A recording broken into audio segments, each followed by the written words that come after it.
Sapphire Harburg. Sylvana Reed, Assistant Public Defender with and on behalf of Ms. Harburg.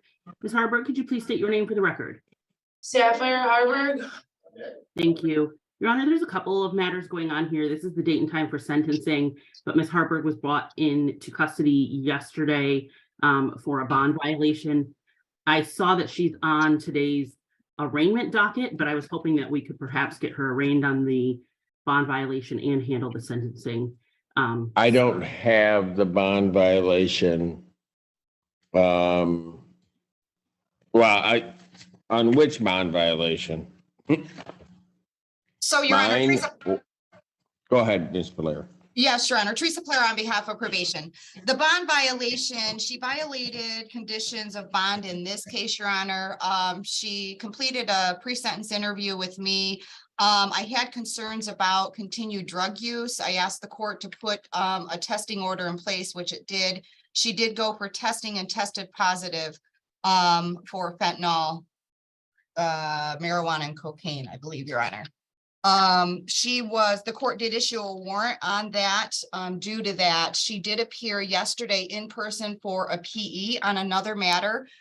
She was taken into custody on the bench warrant in this case. So that's the bond violation that Ms. Reed is referring to. However, Your Honor, given the circumstances that happened from yesterday, that case is being remanded down to district court, which is being kept at this court with you, and she is scheduled for sentencing in that matter on May 24th. This is the moment everything takes a sharp turn. Up until now, the judge is trying to understand the procedural mess, bond violations, scheduling conflicts, and which case belongs where. But once probation lists those drug test results, fentanyl, marijuana, and cocaine, the tone of the entire courtroom shifts. This isn't just about missing a test or misunderstanding paperwork. This is a massive red flag in sentencing. Courts look at honesty and compliance as indicators of whether a defendant can be trusted in the community. And right here, the judge hears that she tested positive for 3 substances after a PSI interview where she downplayed her use. For the audience, do you think relapse should weigh heavily at sentencing? Or should the court give more grace to someone battling addiction? Unfortunately, I do not have that information, and I don't think that our system is working so that I can pull it up right now. Your Honor, I don't believe that she has a bond in that matter, and I can look and tell you. That was on the matter that was before Judge Freshour. That's now my case. She doesn't have a bond on that one. I don't believe so, Your Honor. I believe it is a PR. So she is only being held in custody on this case.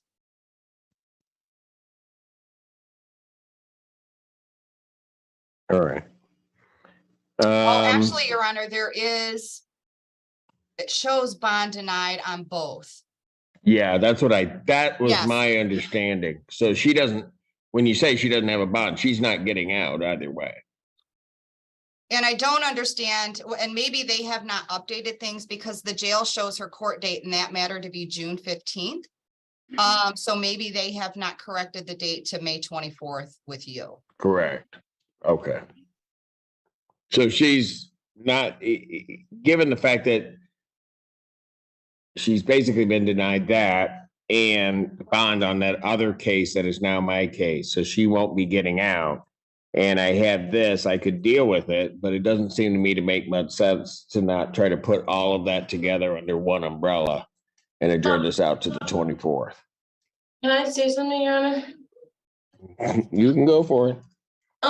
So I got out of jail, and when I got out of jail last month, I was doing really good. I relapsed one time, and then that was the date I had to go and drop was the very next day. I've been doing really good other than that, and I relapsed because I'm in a new relationship, and I figured since I'm, early recovery and stuff that a new relationship isn't great for me, and so I told him that it would be better if we were just friends.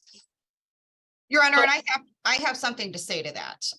When I did the PSI with Ms. Harburg, she did report to me that she drank alcohol the day she got out of jail to celebrate getting out of jail, knowing that she had these other cases. I didn't realize that it was the bond was so that I couldn't do anything. I didn't realize that because the bond was set for 3 years ago, and I didn't read the paperwork apparently. Your Honor, and I also have some other concerns. Miss Harburg is receiving medicated assisted treatment. She is receiving methadone. And with her using the drugs that she's using along with that, that's a recipe for disaster for her. And I have grave concerns. I stopped using heroin completely. The fentanyl was in the cocaine that I used. It was not in any, I haven't used any heroin at all. Only using the methadone for my opiate addiction. Okay, but you do understand with the fentanyl that that's still going to cause a. I understand, and I've completely stopped using cocaine and everything else. Like I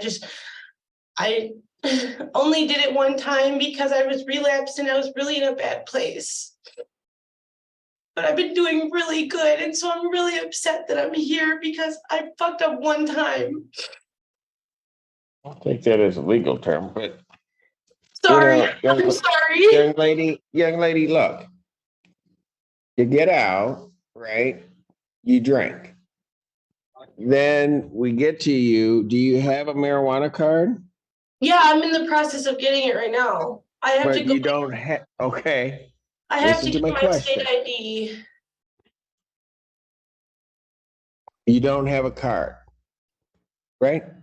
No, And so when we went and had you tested, and this was only 9 days ago that we had you tested, you come back with 3 drugs in your system.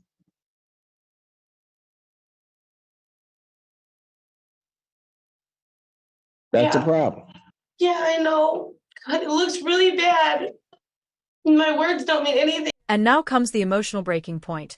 The judge is no longer focused on dates or paperwork errors. He's zeroing in on honesty.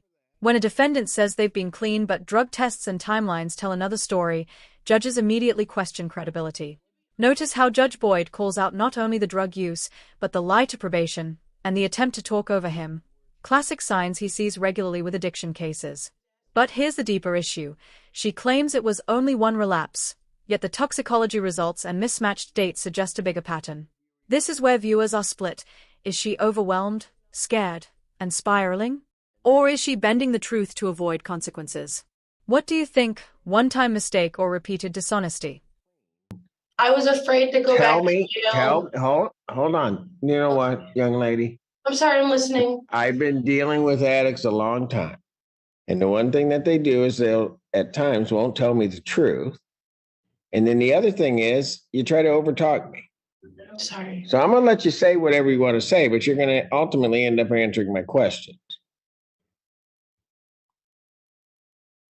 Which is, That was not the only time that you used.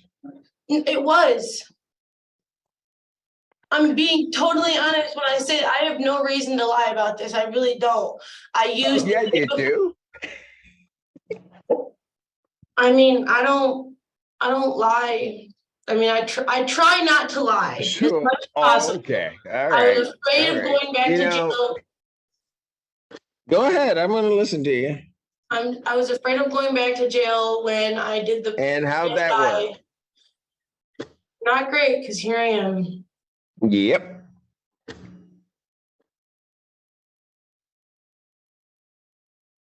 So here's what I'm going to do, because I think at some point you're going to need to have an in-depth conversation with your attorney. And given what I'm hearing, given what I'm seeing, I'm not sure that I would have followed this recommendation anyway of just 4 days.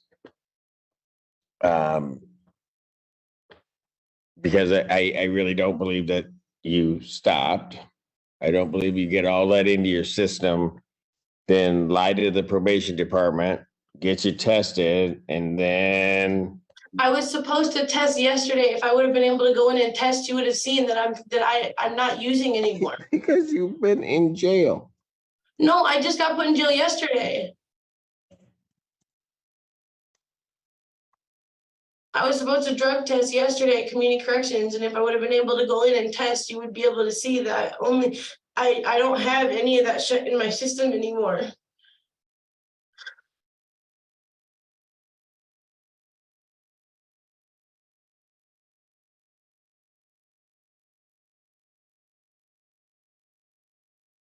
So you tested on 4/27.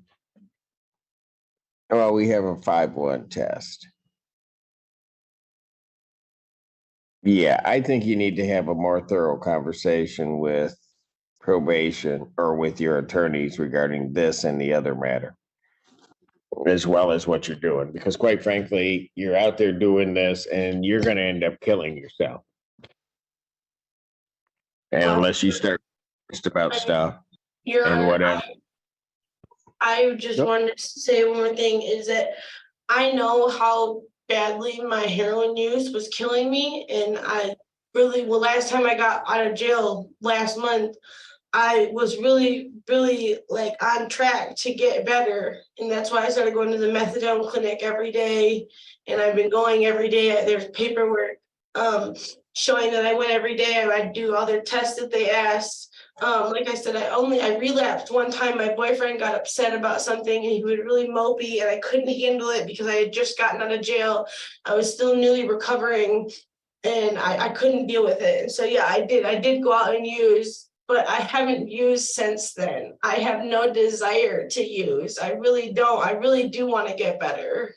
So you're saying that on 4/27, when you tested positive, April 27th, Mhm. that's the same drugs that were in your system that then appeared on 5/1? I'm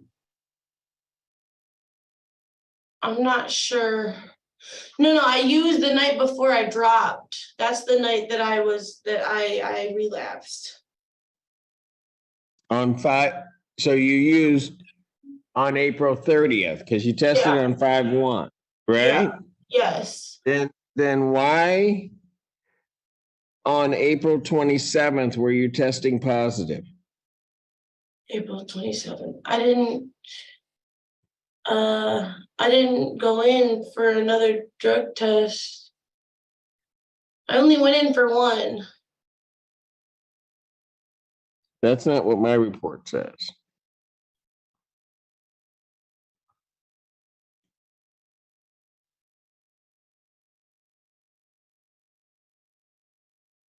It says in the report that I have from Community Corrections, she reported to me that she's been clean. Same thing that she said to probation since she was released from the Washtenaw County Jail. However, when tested on April 27, 2023, she tested with a positive result for THC, fentanyl, and cocaine. I think that was the Then the same. other part, hold on. Okay. Then the other part of the report indicates that they received our new report and that then you tested on 5/1/2023 and tested positive for that. Well, those were the same drugs because I never used but one time. Your Honor, I believe that they, Do they have their dates confused I or? think I know that she tested on April 27th and, I don't show another test. Her next test should have been yesterday, which they have her down as missed. That's because she was here in court. Yeah. So you have, so where they've indicated 5/1, it is only that 4/27 test? It is, that's correct, Your Honor. Okay, then we need to get that corrected by Community Corrections. I want a clarification of that. I will send them a message. All right. Just so that we're clear on all of that. All right. Well, I think council, then here's what I'm going to do, just because I'm not sure I believe what the defendant is telling me. I'm going to adjourn this to May 24th, 2023, 9 a.m. or as our Zoom invite indicates. I would indicate that if you wish her bond to be reduced in this and the other matter, you can file a motion before the court to do so. But at this time, I'm not reducing her bond. Her bond will continue as denied. By the end of this hearing, Judge Boyd makes something very clear. Trust has been broken. The conflicting drug tests, the admission of lying, and the judge's concern that she's risking her life all lead to a firm decision, postponing sentencing and refusing to reduce bond. From a legal standpoint, this is a strategic move. It gives probation time to correct reporting errors, gives attorneys a chance to revisit the case, and prevents the court from issuing a sentence based on incomplete or unreliable information. But emotionally, the message is even stronger. The court wants honesty, consistency, and a genuine commitment to recovery. Whether she takes this wake-up call seriously could determine her entire future. If you found this case as shocking and eye-opening as we did, make sure to hit that like button, drop your thoughts in the comments, and subscribe for more jaw-dropping courtroom breakdowns just like this.